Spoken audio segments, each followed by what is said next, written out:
লিবিয়ার কুফরা শহরের কাছে মরুভূমিতে একটি গাড়ি নষ্ট হয়ে যাওয়ার পর সাহায্যের আশায় প্রায় ৬৫ কিলোমিটার হেঁটে মৃত্যু হয়েছে এক সুদানি নাগরিকের।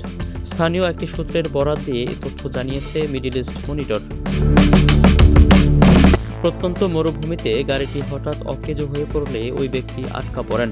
পানি বা ছায়াহীন এমন নির্জন জায়গায় বসে থাকার বদলে তিনি হেঁটে একটি পাকা রাস্তা বা কোনো সাহায্যকারী যানবাহনের খোঁজে যাওয়ার সিদ্ধান্ত নেন।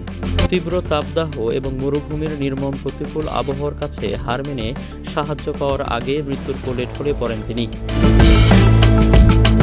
পরে একটি উদ্ধারকারী দল গিয়ে তার মরদেহ উদ্ধার করে।